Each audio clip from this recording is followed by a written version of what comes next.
Advocate Haseeb Mirza यांची यशस्वी पैरवी। कारंजा तालुक्यातील खेरडा जिरापूर येथील गाजलेल्या खून मर्डर प्रकरणात माननीय मुंबई उच्च न्यायालय नागपूर खंडपीठाचा मोठा निकाल। ॲडव्होकेट हसीब मिर्झा यांची यशस्वी पैरवी। जिरापुरे खेरडा तालुका कारंजा लाड येथे घडलेल्या बहुचर्चित खून प्रकरणात दिनांक 27 मार्च 2026 रोजी माननीय मुंबई उच्च न्यायालय नागपूर खंडपीठ यांनी आरोपींना जामीन मंजूर करत महत्त्वपूर्ण निर्णय दिला आहे। सदर गुन्हा हा पोलीस स्टेशन कारंजा शहर जिल्हा वाशिम येथे क्राईम क्रमांक 4/2025 अन्वये नोंदविण्यात आला असून भारतीय न्याय संहिता BNS कलम 103/1 74 75 व 3/5 अंतर्गत गुन्हा दाखल करण्यात आला होता।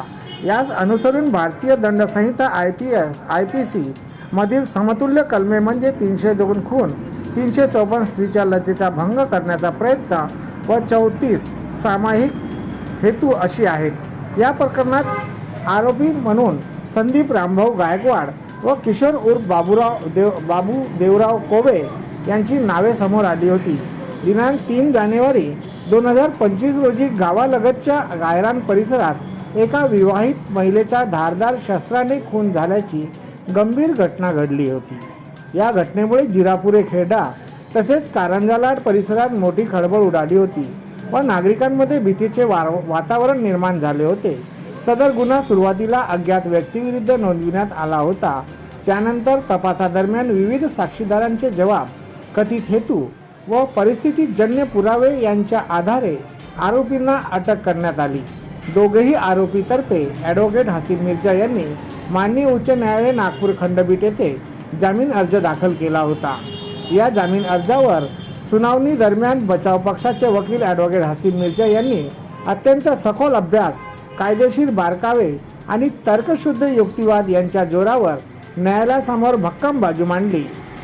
प्रकरणातील साक्षीदारांचे उशिरा नोंदवलेले जबाब, तपासातील त्रुटी तसेच जप्ती व कथित शस्त्र सापडीत असलेले विसंगतीपूर्ण मुद्दे त्यांनी ठळकपणे मांडले।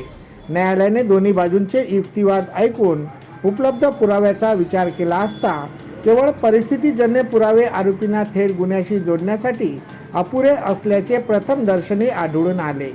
तसेच तपास पूर्ण होऊन आरोपपत्र दाखल झाल्यामुळे आरोपींना जामीन देणे योग्य ठरेल असे मत नोंदविण्यात आले। या निकालामध्ये ॲडव्होकेट हसीब मिर्झा यांच्या अभ्यासपूर्ण तयारी, कायद्यावरील प्रभुत्व आणि प्रभावी मांडणीची विशेष दखल घेण्यात येत आहे। त्यांच्या सक्षम पैरवीमुळेच आरोपींना जामीन मिळाल्याची चर्चा कायदा वर्तुळात आणि स्थानिक परिसरात होत आहे। वसीम खान, वाशिम 24 न्यूज।